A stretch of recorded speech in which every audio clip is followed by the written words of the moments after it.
This video contains mature and/or graphic content. Parents are advised that these images may not be suitable for young children. One other area I want to touch upon before we go is this concept of therapy sessions, because a lot of times when patients are at their most vulnerable, you know, that's when theoretically a patient could also get taken advantage of. Absolutely. And in our study, you know, we found that some of the most, you know, this happens most often either in the doctors you see the most, so like general practitioners, or where you're most vulnerable, at the gynecologist or at the therapist. So obviously you're in therapy, it's an emotional experience. So it's fine for a therapist to give you a short consoling hug.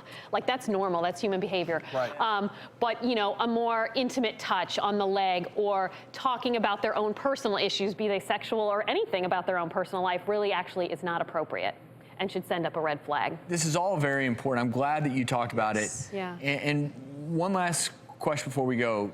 As you uncovered all this, is there one overarching tip that you could share as far as avoiding any situation where you may feel, if not abused, either under assault or just, quite frankly, uncomfortable? Yeah, I mean, I think one of the most important things we found, that if this does happen to you, you need to document what happened, and you need to write down the details. What date was it? What time was it? Who was the doctor? What exactly was said? And even if you don't decide to go forward, in the end, you've got it. And if you do decide to go forward, that is so critical. And I just want to say, going forward is not just going to address your situation, but it alerts other patients. So you're not just helping yourself, you're helping other people who, one, may have had a similar experience, or two, need to know if they're going to select that doctor. So you're doing a great service to lots of other patients or potential patients. And the other thing is, you should also mention anesthesia. You should never be put under anesthesia by a solo practitioner. You should never just be in a room somewhere all by yourself and, well, you're going to go to sleep now. That should never happen, not only from medical safety, but obviously from the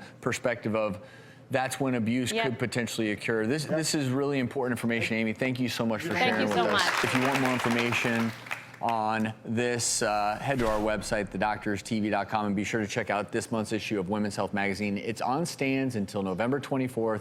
You can also find their special report online at womenshealthmag.com. We'll be right back.